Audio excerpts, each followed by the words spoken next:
मागील वर्षभरापासून भ्रष्टाचार विरोधी जनआंदोलन महाराष्ट्र राज्य या संघटनेने विविध मागण्या व तक्रारींबाबत वेळोवेळी पत्रव्यवहार करून न्याय देण्याबाबत व कार्यवाही करण्याबाबत शासन दरबारी विनंती केली होती, तरी देखील शासनाकडून कोणतीही ठोस कार्यवाही झालेली नाही। त्यामुळे संघटनेने निर्धारित मागण्या पूर्ण होईपर्यंत आमरण उपोषणाचा इशारा शासनाला दिला आहे।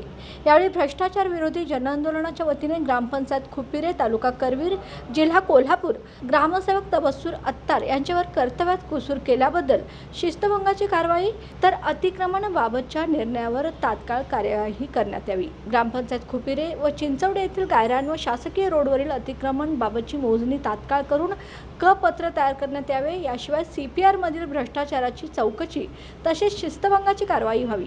रुग्णालयातील सर्व विभागात रक्त तपासणी व औषधांबाबत लावण्याचे ठरवलेले जनजागृती फलक तात्काळ लावण्यात यावेत। रुग्णालयातील खासगी प्रॅक्टिस करणाऱ्या डॉक्टरांच्या बाबत शोध मोहीम राबवावी। तसेच चिंचवडे तर्फे कळे येथील कृष्णा जाधव यांच्या पिण्याच्या पाण्याचे नळ कनेक्शन जोडणी तात्काळ पूर्ण करावी। याव इतर अनेक मागण्यांसाठी यावेळी भ्रष्टाचार विरोधी जनआंदोलनाच्या वतीने निवेदन देण्यात आले।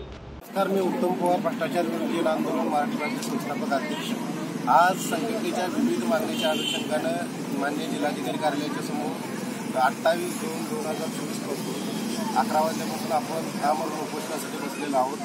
ज्या काही संघटनेच्या मागण्या आहेत, वर्षभरापासून ज्या विविध निवेदन व आंदोलनाच्या माध्यमातून ज्या काही संघटना जिल्ह्यावर विविध विषयावर ज्या मागण्या करत आहेत, त्या प्रलंबित मागण्यांच्यावर कार्यवाही व्हावी यासाठी आज आम्ही आमरण उपोषणाला आज बसलेलो आहोत।